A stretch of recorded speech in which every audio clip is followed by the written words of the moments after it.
انسانی صحت کے لیے کیوں ضروری ہے؟ روزہ اسلام کے 5 بنیادی ارکان میں سے ایک اہم رکن ہے۔ یہ صرف عبادت ہی نہیں بلکہ انسان کی جسمانی، ذہنی، اخلاقی اور روحانی صحت کے لیے ایک جامع نظام ہے۔ اللہ تعالیٰ نے روزے کو انسان پر فرض فرما کر اس کی فطرت اور صحت کی مکمل حفاظت کا بندوبست فرمایا ہے۔ جدید سائنسی تحقیق بھی اس بات کی تصدیق کرتی ہے کہ روزہ انسانی صحت کے لیے بے شمار فوائد رکھتا ہے۔ قرآن مجید کی روشنی میں روزے کی اہمیت۔ اللہ تعالیٰ نے قرآن مجید میں ارشاد فرمایا ہے، یا ایھا الذین آمنوا کتب علیکم الصیام کما کتب علی الذین من قبلکم لعلکم تتقون۔ سورہ بقرہ آیت نمبر 183۔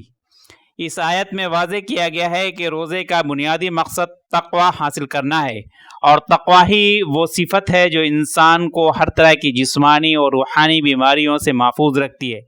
جب انسان خواہشات پر قابو پاتا ہے تو اس کا اثر اس کی صحت پر بھی پڑتا ہے۔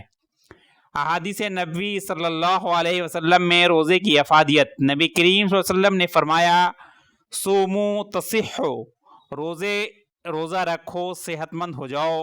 طبرانی۔ یہ حدیث مختصر مگر جامع ہے، جس میں واضح طور پہ بتایا گیا ہے کہ روزہ انسانی صحت کے لیے شفا ہے۔ ایک اور حدیث میں آپ صلی اللہ علیہ وسلم نے فرمایا ہے، معدہ تمام بیماریوں کا گھر ہے اور پرہیز تمام علاج کی بنیاد ہے۔ روزہ دراصل بہترین پرہیز ہے جو معدے کو آرام دیتا ہے اور بیماریوں سے بچاتا ہے۔ روزے کے جسمانی فوائد سائنسی تحقیق کی روشنی میں۔ جدید سائنس نے یہ ثابت کیا ہے کہ وقفے سے کھانے سے رکنا انسانی جسم کے لیے انتہائی مفید ہے، اور اسلامی روزہ انہی اصولوں پر مبنی ہے جو مندرجہ ذیل ہیں۔ نمبر 1، نظام ہاضمہ کو آرام۔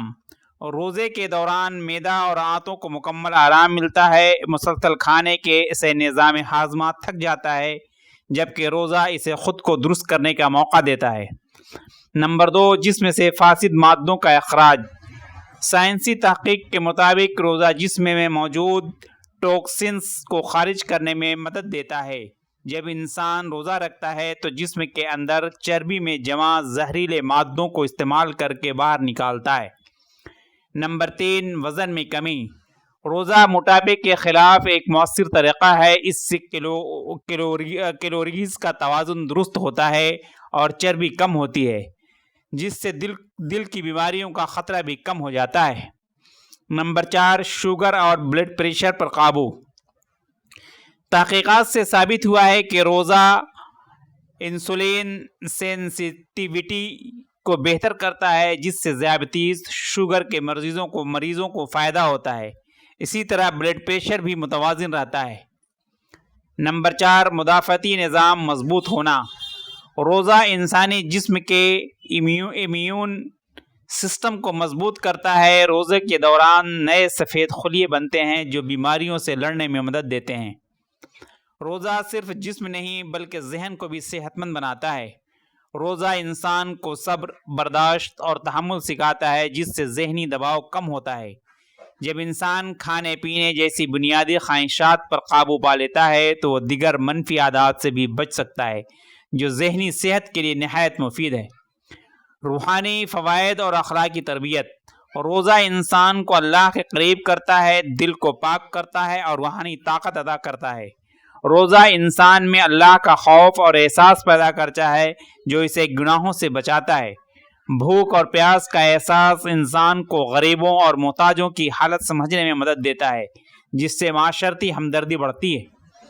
سائنسی تحقیق اور اسلامی تعلیمات کا اتفاق۔ یہ ایک حیران کن حقیقت ہے کہ جدید سائنس آج جن فوائد کو دریافت کر رہی ہے، اسلام نے 1400 سال پہلے ان کی تعلیم دی تھی۔ روزہ ایک ایسا جامع نظام ہے جو انسان کی جسمانی، ذہنی، اخلاقی اور روحانی صحت کو یکجا بہتر بناتا ہے۔ نتیجہ، روزہ محض ایک مذہبی فریضہ نہیں بلکہ ایک مکمل طبی، اخلاقی اور روحانی نظام ہے۔ قرآن و حدیث کی تعلیمات اور جدید سائنسی تحقیق دونوں میں اس بات پر متفق ہیں کہ روزہ انسان کی صحت کے لیے بے حد ضروری ہے۔ اگر روزہ صحیح طریقے، اعتدال اور سنت کے مطابق رکھا جائے تو یہ انسان کو بیماریوں سے بچا کر ایک صحت مند، بااخلاق اور متوازن زندگی عطا کرتا ہے۔ ایسا نہیں کہ روزہ انسانی زندگی پر بوجھ ہے اور کسی بھی حال میں ہر شخص پر رکھنا ضروری ہے۔ اگر کوئی بیمار یا حالت سفر میں ہے تو اسلام نے اس کو رعایت دی ہے، یا کسی نے روزے کی حالت میں غلطی سے کچھ کھا پی لیا تو اس کا روزہ ٹوٹ جائے گا یا وہ گناہگار ہو جائے گا، بلکہ ایسی حالت میں بھی وہ روزے دار رہے گا۔